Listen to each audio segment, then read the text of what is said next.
welcome to eLearning Today TV. Today is Monday, August 30th, 2010, and we are coming to you live from the Learning Today office in sunny South Florida. I'm Lauren Grossberg. And I'm Andy Keenum. And if you are not following us on Twitter, I'm at LG Educator. And I'm at A Keenum. And we are here to bring you the latest in e-learning and educational technology straight from our blog. And be sure to check out our website also for free teacher and educator resources there. All right, our school feature of the week this week comes to us from Baltimore City Schools, and I had an article focused on this one chef, Tony Geraci.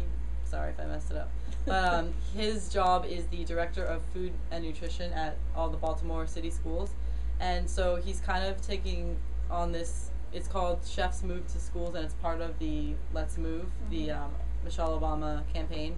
It's pretty much get kids eating healthy and moving and being active.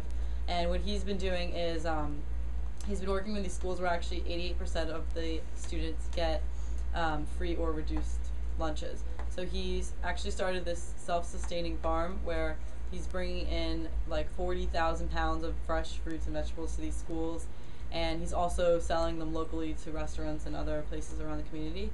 And he's just really getting like a hands-on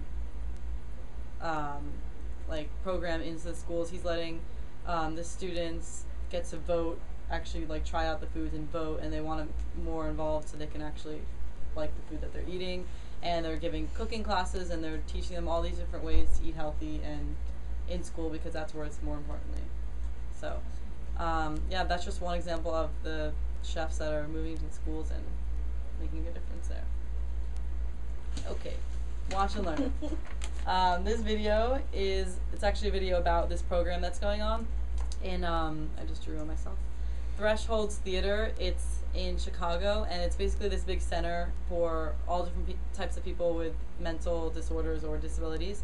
And what they have is this program. It's like 6 or 7 months, and it's basically for the people with these disorders. They come together in the first few months, and they all share their experiences and do games and like bonding activities. And then the next few months, they actually start this thing where they make like a program or like a performance that they're going to put on for the community.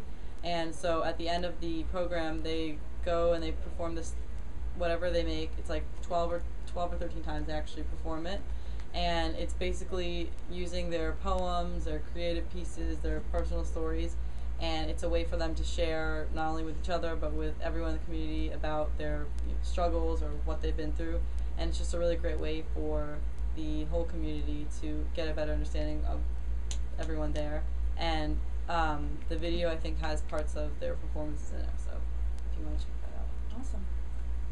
Teach this week is actually something that I teach the first month of school every single year when I was teaching in the classroom, that is.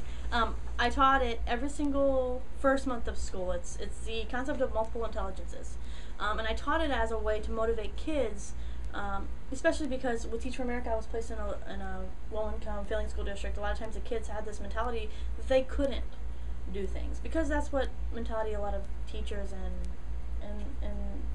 people that have low expectations place on them. So they come with this mentality that they can't do it, they don't want to do it. And so I always start with this concept of multiple intelligences, this idea that your I can is more important than your IQ, and that if you might not be strong in one way of knowing, you might be strong in another way of knowing. Howard Gardner, if you're not familiar with his research, he came up with 8 ways of knowing.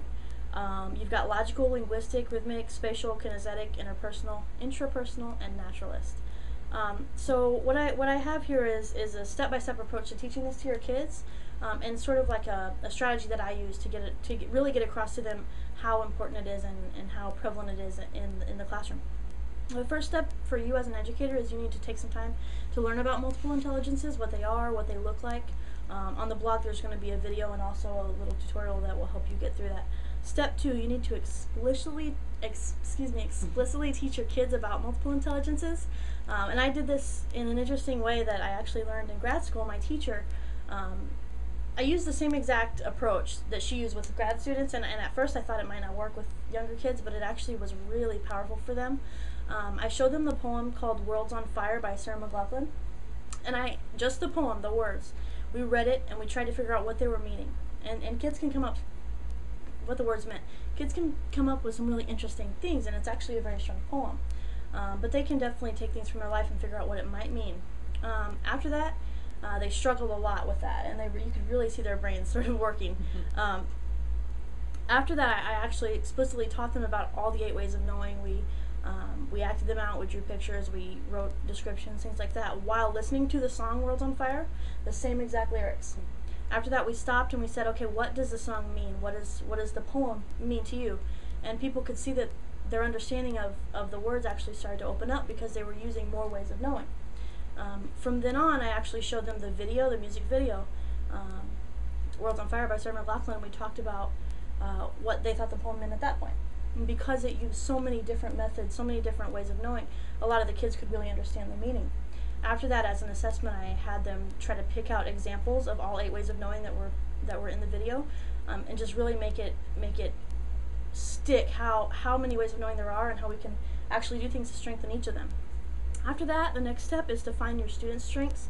This is a great way at the beginning of the year to get to know your kids, but to also help them get to know themselves and each other. And you can take your kids can take a printed survey, or they can take a very short online assessment to see what are their strengths and what are the places where they might want to try to enhance their ways of knowing. And last, you really need to analyze this data and use it to make decisions about your classroom, about projects, about lessons, cooperative grouping, collaborative.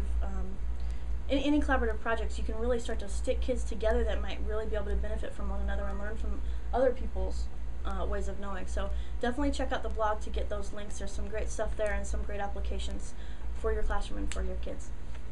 Okay. E-freebies. I can't speak. I found 4. They're not really related, really, but they're all different sites for creating kind of different media. So I just kind of threw them together. The first one's called Write FM, or Write.fm, and this is basically, it's kind of like Google Docs. It's creating and sharing documents. You can have class discussions, you can post pictures or links, and then that's a great way for them to discuss and collaborate on projects, and you get your own URL, so That's awesome. great for sharing. Speaking of sharing, the next one is called Sharendipity, and this one, you can actually create your own game. So there's ready-made templates there, or you can also, like, if you're very creative, which I am not, you can create something from scratch. You could make your own pictures, you can upload pictures, you can share it, and you can really customize it to your students so that they'll, be comfortable with whatever subject you're teaching with. And it's also great for posting on class websites. Wordia Schools is a site which uses videos to learn vocabulary and different words, and you can actually create your own account and record your own video with either your students or yourself doing it and submit it, and then once you look for a word, it'll be alongside an expert doing the definition. So it'll have like an expert video and then like either a student or a teacher submission. So it's a great way for them to have their work on there, and it's also separated by subjects and grade levels, so you can find lots of words there. And the last is Simple Diagrams, which is an easy tool that you can use to create different diagrams.